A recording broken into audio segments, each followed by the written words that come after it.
Jacob, bienvenidos a un video más de El Jacob. Pues de último momento, Vanessa Romero le termina dando un baile por completo a Denise Dresser y a Ciro Murayama, y todo por querer defender a los pluris y por pues debate eterno que ya lleva más de 10 años, que sale cada que salen las elecciones, y todo porque a algunos les conviene y a otros no. Y es que con estas cartas vinieron jugando desde hace más de 10 años. Al PRI y al PAN le funcionaba su conveniencia, y ahorita que ya prácticamente no les conviene y están completamente en contra porque puede cambiar el rumbo del país en las próximas décadas, pues ahora están completamente nerviosos y mandan a todo mundo, pero a todo mundo, a defender pues esto. Prácticamente ya quedan pocos días para que pues el Tribunal Electoral lo dictamine de sí o no. Así que pues bueno, sin más preámbulo, pues veamos de qué se trata, cómo estuvo, y ahorita comentamos, ¿por qué no? Sin antes mencionarles de quién les gustaría que quién tiene la razón o no. Dejen sus comentarios al respecto. Ahí está, ¿estás de acuerdo con y por qué? Denise Dresser o Vanessa Romero. Así que pues bueno, sin más preámbulo, pues veamos de qué se trata, cómo estuvo, y ahorita comentamos por qué no. Y todo comenzó prácticamente así, pues de esta manera: tremendo baile le dieron a la Denise Dresser, donde no sintió lo duro sino lo tupido. Básicamente lo que argumentan algunos analistas, lo he escuchado de Ciro Murayama, de Luis Carlos Ugalde, es que el porcentaje de curules que va a tener Morena en la Cámara de Diputados excede el 8% de representación, de sobrerepresentación legislativa establecido por el artículo 54 constitucional de la Constitución mexicana. Decía que este es un debate abierto, al menos lleva 10 años en la discusión pública mexicana, y nos vuelve a reaparecer como un fantasma cada elección. Al respecto yo quiero hacer algunos apuntes. Primero, que esta sobrerepresentación, que ahora algunos tachan de ilegal, ha existido en México por mucho tiempo. Al menos desde 2009 ya ha beneficiado a casi todos los partidos y a muchas coaliciones de muchos colores y sabores. Antes, por supuesto, que estos analistas, que inclusive muchos analistas, debemos decirlo, fueron consejeros del Instituto Nacional Electoral, pues no mencionaban que era una subrepresentación ilegal porque pues, les convenía. Inclusive durante toda la campaña de Claudia Sheinbaum, cuando Morena mencionaba que ellos buscaban el plan C, que implicaba claramente una mayoría calificada hacia dentro del Congreso, no señalaban que esto era imposible por ser ilegal. Entonces por eso llama mucho hoy la atención que, habiendo obtenido Morena esta mayoría calificada, se intente echar para atrás. Yo lo entiendo muy bien que este es el papel que tiene que tomar la oposición, no solo para ganar lugares para sus candidatos plurinominales, también porque es una forma de hacer que Morena tenga que negociar con ellos reformas constitucionales, y por último porque es la forma en la que ellos se están encontrando en este preciso momento político, histórico, cómo aglutinarse. Ya vimos a Xochitl Gálvez el día de ayer, también al Frente Cívico Nacional,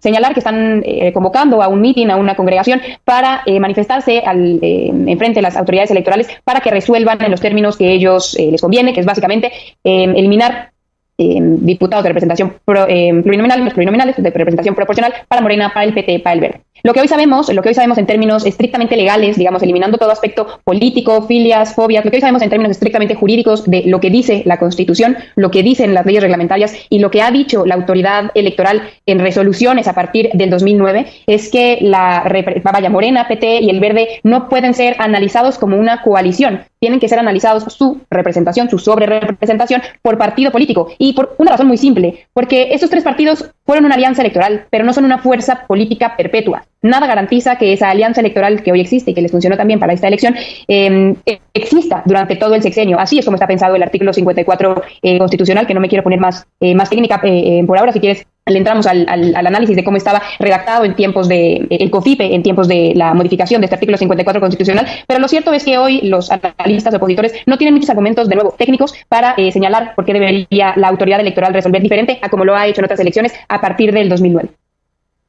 Denise Dresser, ¿qué estás viendo tú con este tema? Para empezar, difiero de la categorización que hace Vanessa Romero de los analistas opositores. Creo que hay analistas que simplemente están tratando de defender lo que queda de democracia en el país y asegurar que se mantenga en el futuro. Hay que inscribir la sobrerepresentación que busca Morena dentro de un contexto más amplio. No es solo una discusión jurídica, técnica, aislada de lo que el partido oficial busca que se cree en el país. ¿Y qué es lo que busca? Pues una nueva hegemonía política, y podemos ponerle diferentes nombres: autoritarismo competitivo, priismo revivido con esteroides, con legitimidad vía el voto mayoritario, sistema de partido hegemónico, regresión democrática. Lo que a mí me parece evidente es que hay un esfuerzo marcado, muy evidente, de lograr la sobrerepresentación. Y esto se suma, pero el objetivo se suma a otra serie de iniciativas y decisiones que, como tú bien mencionaste, Carmen, ya el partido oficial anunció que va a aprobar en la siguiente legislatura y que tienen el objetivo claro de usar el concepto de mayorías a partir del resultado de elección de forma tramposa para recrear un sistema en el cual la oposición va a simular competir, pero nunca va a poder volver a ganar o a tener la representación que en cualquier sistema democrático debe tener la oposición. Y no estoy haciendo aquí una defensa ni del PAN ni del PRI, partidos con los que no me identifico, por los que no he votado, pero sí una defensa robusta de la existencia de oposición en un sistema democrático.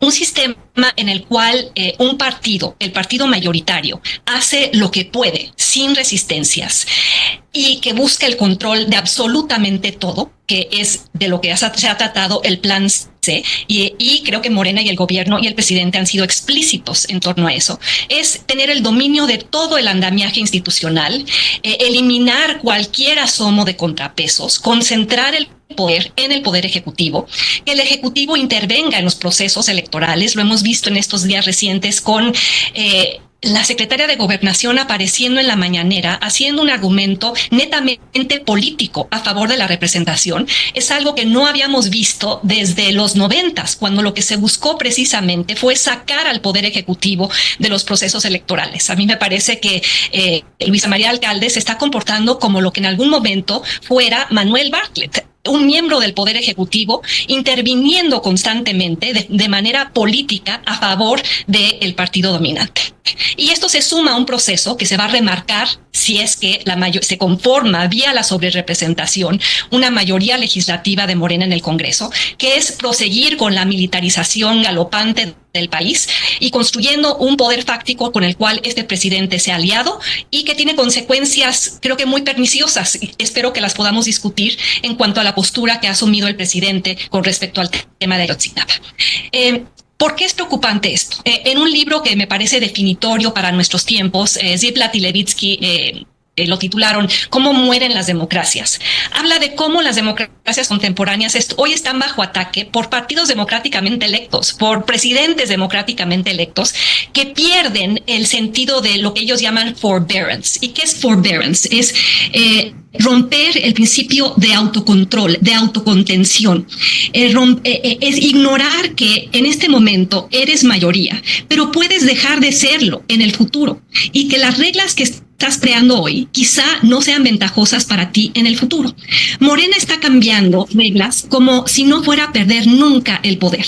Y para ello está utilizando el argumento de que como el PRI promovió la sobrerepresentación porque la quería usar en su favor, pues que ahora Morena puede y debe hacerlo, aprovechando esa disputa que hay en torno a los límites de la sobrerepresentación, si son solo para los partidos o para las coaliciones. En pocas palabras, Morena se está comportando como un priismo que es más priista que los propios priistas en su momento, más agandallador en función del argumento de la legitimación de la votación mayoritaria.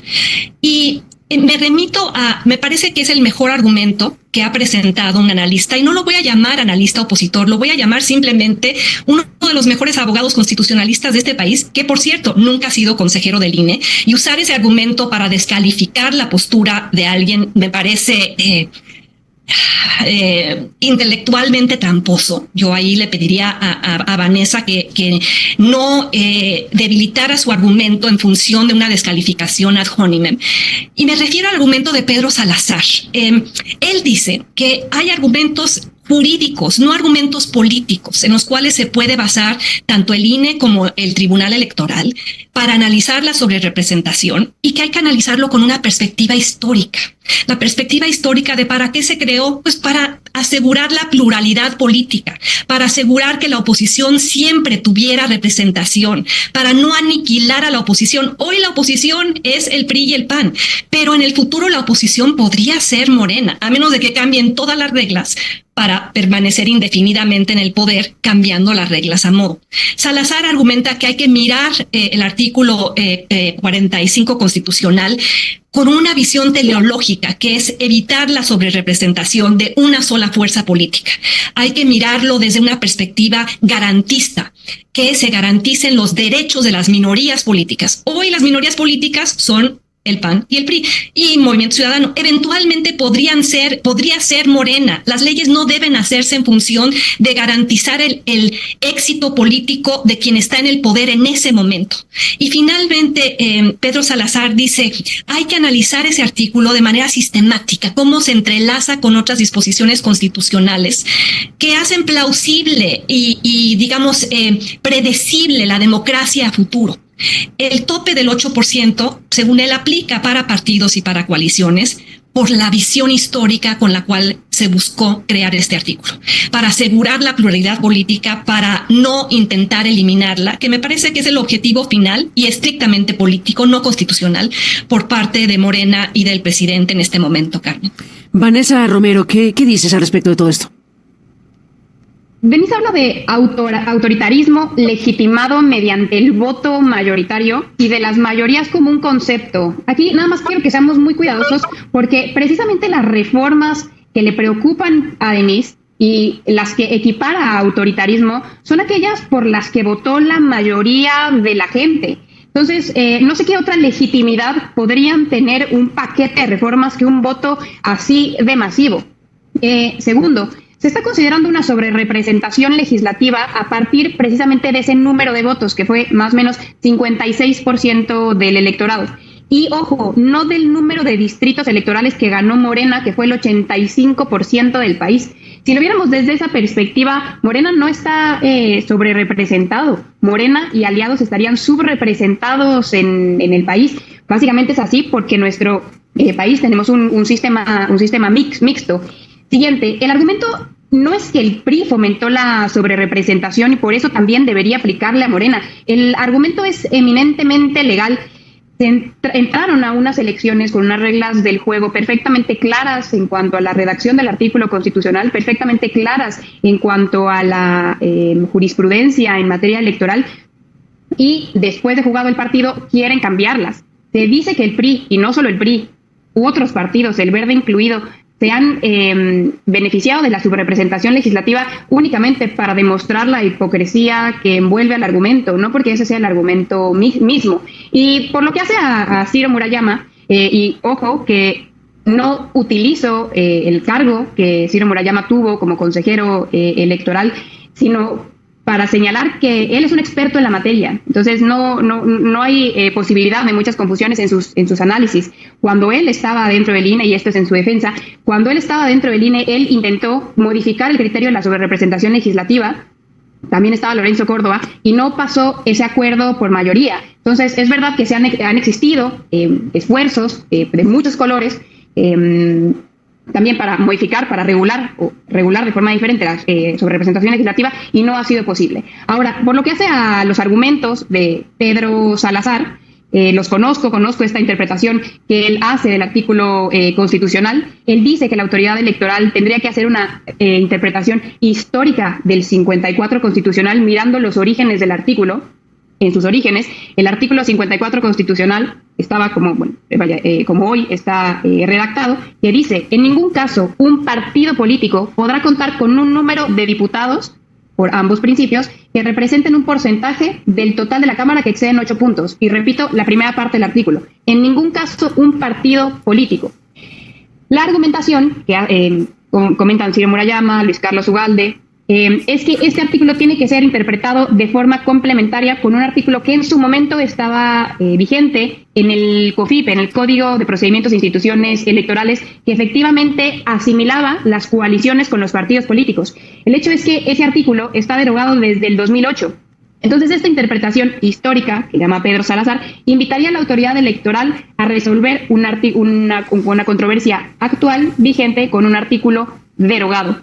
Segundo, él señala que la interpretación de la autoridad electoral debería ser teleológica, es decir, atender a la finalidad para la cual existe el artículo. Y él señala que, por tanto, la autoridad electoral debería evitar la sobrerepresentación de una sola fuerza política. Aquí repito, Morena, PT y Verde no constituyen de ningún modo una sola fuerza política solo por ser una coalición, por la sencilla razón de que no es una alianza perpetua.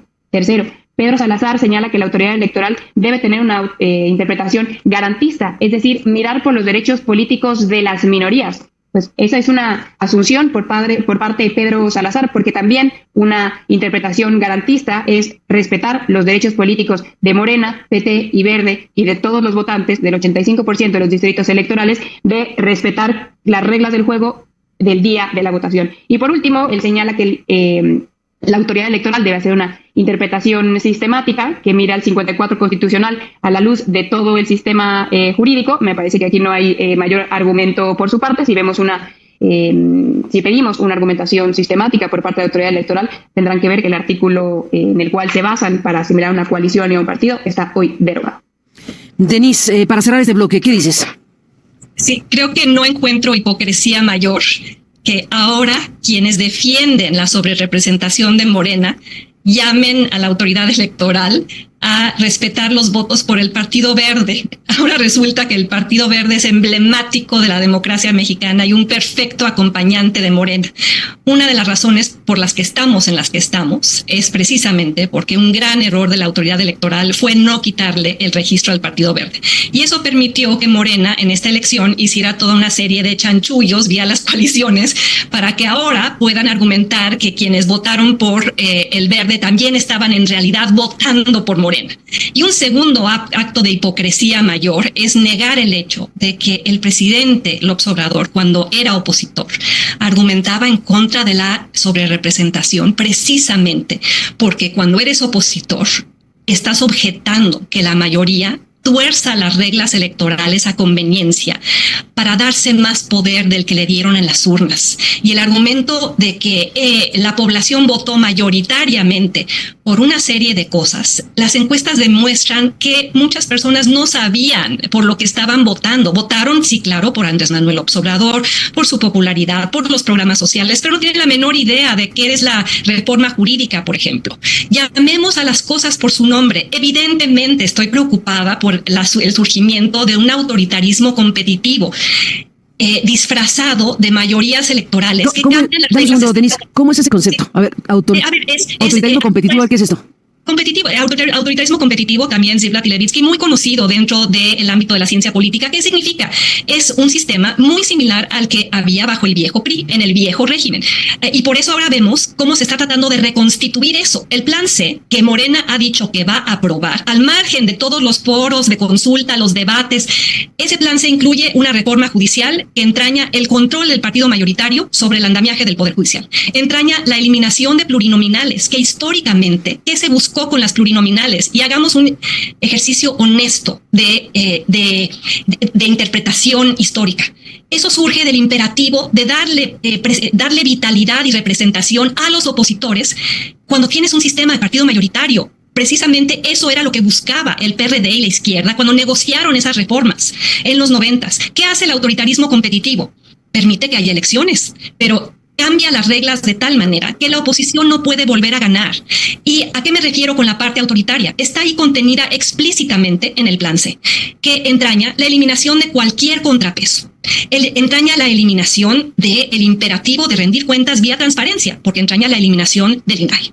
Entraña que el gobierno vuelva a controlar las elecciones cuando precisamente las luchas de años, y sé que a Vanessa le molesta que quienes formamos parte de la generación de la transición volvamos a insistir en esto, pero quiero hacer un ejercicio honesto de interpretación histórica. Venimos de un sistema de partido dominante y era un sistema autoritario precisamente por los niveles de discrecionalidad con los cuales contaba tanto el partido como el Poder Ejecutivo como el presidente. Y estamos regresando vía estos intentos, la sobrerepresentación unida a otra serie de reformas más, que buscan exactamente lo mismo. ¿Qué partido democrático en el mundo busca de manera explícita evitar que la oposición pueda competir en condiciones de terreno nivelado de juego. ¿Qué partido democrático avala la eliminación de la transparencia como obligación constitucional? ¿Qué partido democrático acepta darle al ejército, a las Fuerzas Armadas, el control absoluto de la seguridad pública sin cualquier esfuerzo de control civil o supervisión civil? Por supuesto que me preocupa. Y regreso al concepto de autoritarismo competitivo porque creo que hacia ahí nos encaminamos. Claramente legitimado con esta idea de que por eso votó la gente. Pues habría que auscultar con mucha claridad aquello por lo cual votaron los mexicanos cuando fueron a las urnas, y no estoy convencida. O quizás sí votaron por el autoritarismo, pero no estarían dispuestos a llamarlo así. Y por esto vemos este esfuerzo intelectual de resimbolizar o redefinir los conceptos esenciales que rigen la vida política y llamar a este esfuerzo de sobrerepresentación, de militarización, de eliminación de contrapesos, de regreso a la discrecionalidad, la nueva democracia en la cual nos están obligando a vivir. Regreso a mi punto. La nueva democracia realmente implica que hay que darle toda la representación que se merece al Partido Verde. ¿En serio? Bueno, me tengo que ir a un corte sí o sí, pero con todo lo que se ha dicho, les propongo, Vanessa, Denise, una última intervención en este bloque y regresamos después de la pausa, si les parece. Saludos a las estaciones de Radio Centro. Ahora mismo hacemos el corte, pero no puedo no pedirles una breve última intervención de este bloque por todo lo que se ha dicho. Vanessa, ¿cómo cierras esta intervención? Y ahora oímos a Denise. Brevísimas, por favor. No, seré muy breve. Lo único que tengo que reconocer es, efectivamente, Andrés Manuel López Obrador en el plan A inicios de 2023 propuso una especie de representación pura, implicaba muchas otras modificaciones, pero hubiera solucionado este embrollo. Y por otro lado, en cuanto a lo que hace mención Denise respecto a la eliminación de plurinominales, entiendo que todavía no existe un texto presentado como tal al Congreso de la Unión para ver cómo se va a ver esa reforma, pero lo que se ha dicho en términos públicos, lo que se ha manifestado públicamente, es que la eliminación de plurinominales implicará la eliminación de las listas plurinominales, no la representación minoritaria. Y se ha dicho con todas sus letras, la representación de las minorías es importante, es tan importante que así llevó Morena precisamente al poder. Entonces, esa reforma al menos no implica el autoritarismo que ve escondido detrás de Denise. Eso es todo. Denise, para irnos al corte. Veo cómo muchos de los argumentos a favor de la sobrerepresentación y otra serie de medidas contenidas en el Plan C se centran en pequeños aspectos de las reformas y las intentan defender en términos tramposamente legaloides, sin ver, o sea, siempre digo esto, que los defensores de este tipo de reformas se centran en un arbolito y no están viendo el bosque.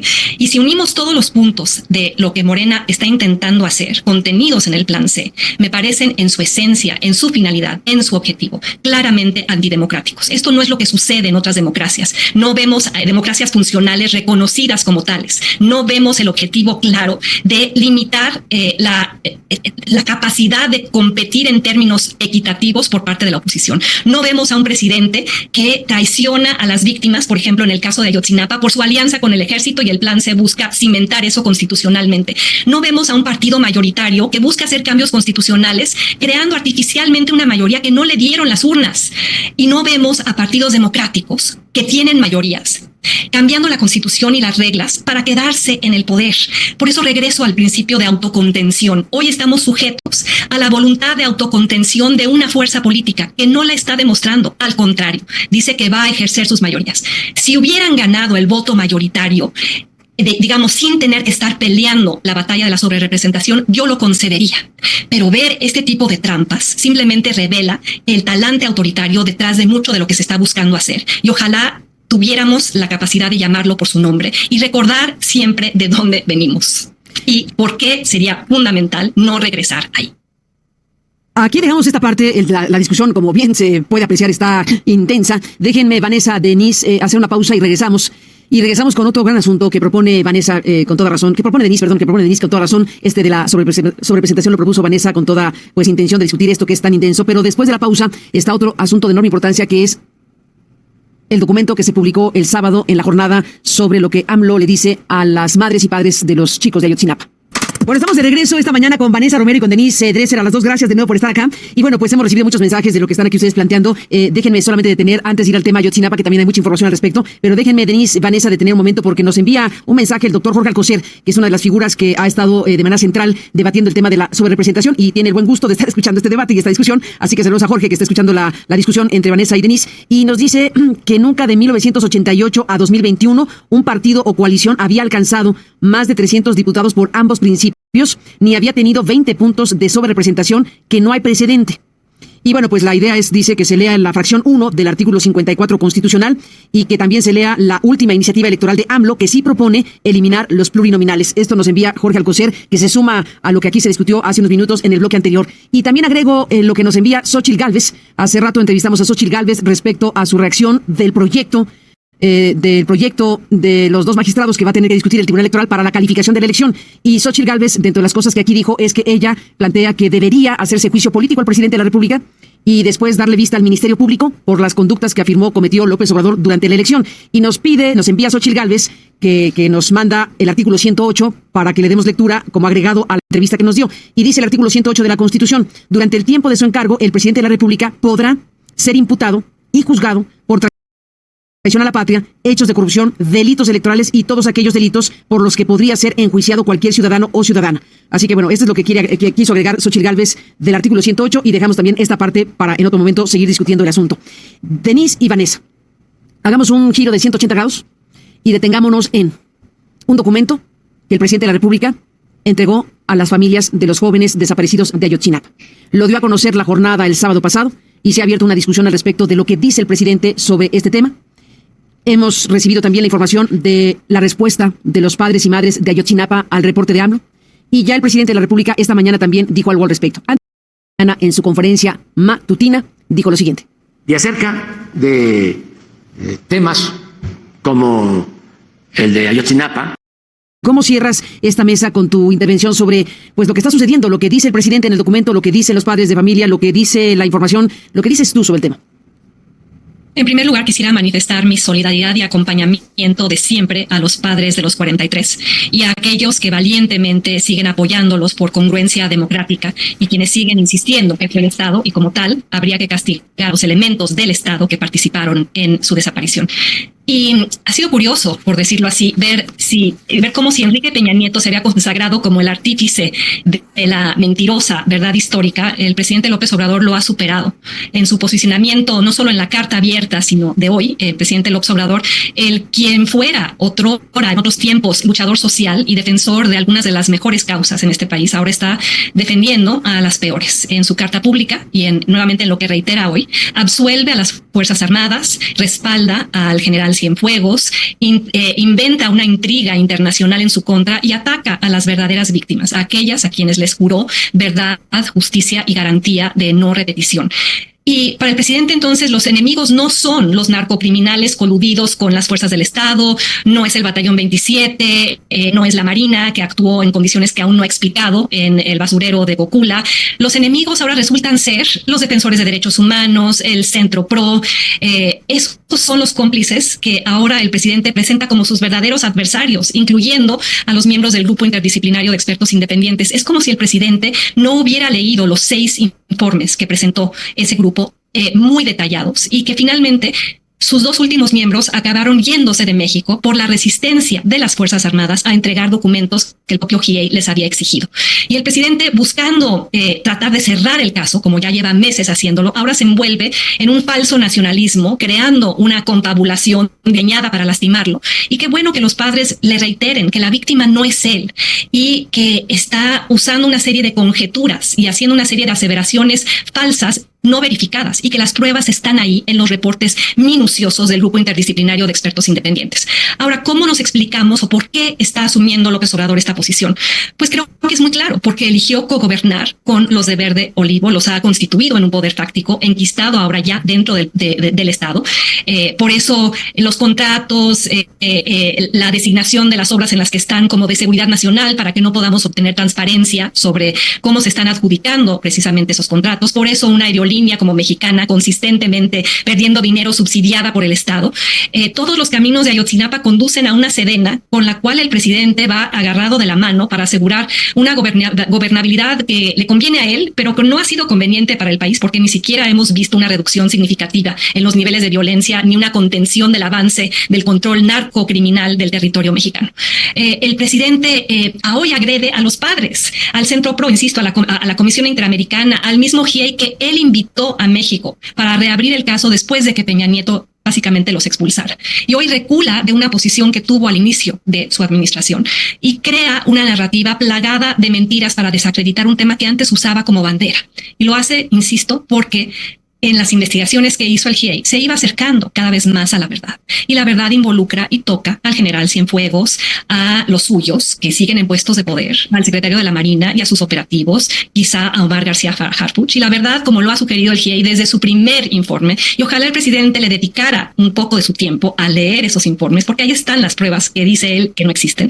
La verdad se halla en el triángulo de la amapola, en lo que cargaba el quinto autobús, en las comunicaciones sostenidas entre criminales, comandantes de las Fuerzas Armadas, y así como Peña Nieto buscó un proceso de encubrimiento, el propio López Obrador ha proseguido con ese proceso de encubrimiento. Y ojalá el presidente recordara el lamentable papel que ha jugado su fiscal, Alejandro Gertz, para obstaculizar la investigación, el hecho de que el fiscal especial para Ayotzinapa, Omar García Fierro, hoy está fuera de México, autoexiliado por la persecución política en su contra. Que no se olvide esa reunión detallada por Quinto Elemento Lab entre el presidente Alejandro Gertz, Alejandro Encinas y Arturo Saldívar, donde tomaron la decisión de dinamitar el caso Ayotzinapa por los peligros que representaba para un gobierno que se ha aliado con las Fuerzas Armadas. Y ese es el meollo del asunto, Carmen y auditorios. Estás buscando distraer la atención, fabricando otra conjura complotista.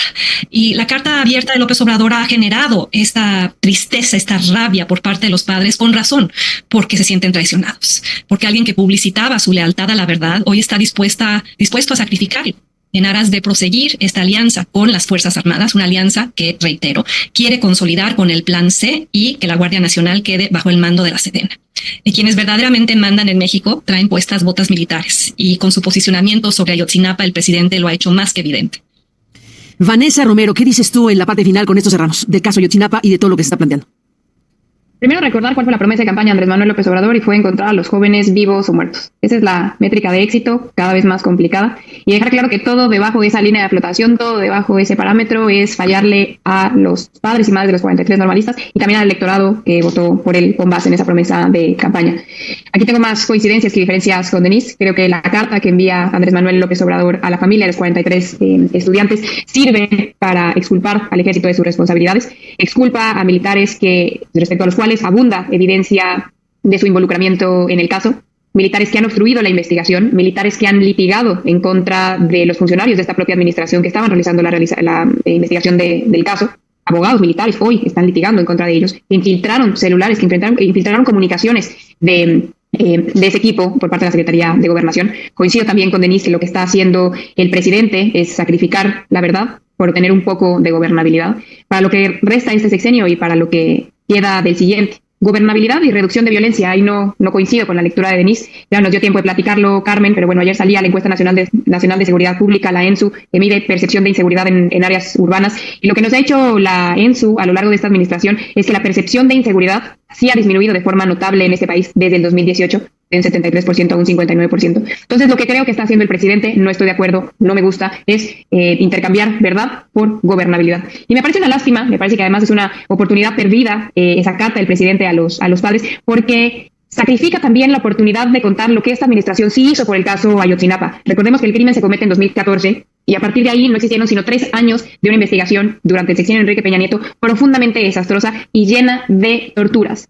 Todas las declaraciones que conocíamos y que conformaron la verdad histórica habían sido obtenidas a partir de confesiones a base de tortura. Andrés Manuel López Obrador le toca entrar en 2018 a la administración y reconstruir la confianza que estaba destruida, y la reconstruye a partir de una fiscalía especializada, una comisión de la verdad para el caso Ayotzinapa, y también trayendo de vuelta al GIEI, que ya había sido expulsado en 2016 por Enrique Peña Nieto. Es mentira, y por eso me parece una lástima, me parece penosa la carta que Andrés Manuel manda a los padres, porque esta administración sí esclareció elementos que no había realizado la verdad histórica de Murillo Karam y de Enrique Peña Nieto. Gracias a las investigaciones de estas 3 autoridades, 2 creadas en esta administración, y de nuevo el GIEI, que le permiten regresar a investigar el caso, sabemos que no todos los estudiantes, por ejemplo, fueron cremados en el basurero de Cocula, sino que fueron divididos al menos en 3 grupos. Sabemos, se probó de hecho en términos jurisdiccionales, que la estructura criminal de la zona no estaba únicamente compuesta por guerreros unidos, sino que todas las autoridades de todas las jerarquías, estaban involucradas, incluyendo 7 policías municipales de municipios diferentes, policías ministeriales, policías federales, miembros del ejército.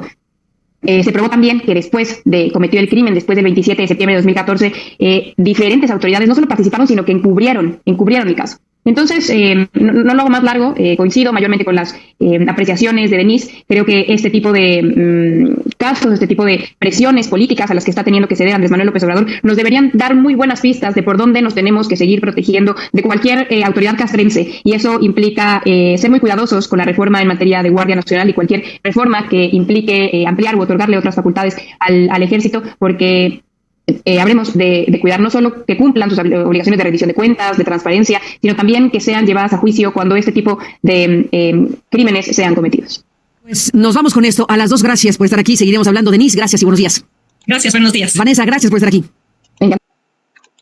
Bueno, pues ahí está la misma Denise Dresser defendiendo los plugins, defendiendo pues prácticamente que no se merece Morena en la mayoría pues calificada, pero pues vemos que ganaron en 85% de los distritos, que pues cada diputado, tanto federal como local, compiten en votos en ciertos sectores para que le den la mayoría de un distrito o de otro. Por ejemplo, ustedes ven en sus cines, ahí viene la dirección, y luego dice distrito, por ejemplo, en Guadalajara el distrito 20 o en Jalisco, y el distrito 20 representa un pedazo de, pues haz de cuenta que Jalisco se dividió en 20 pedazos y cada pedazo representa un distrito, y de esos 20 pedazos pues prácticamente lo que querían es te compites contra los del PRIAN, los de por ejemplo MC, como en el distrito 20,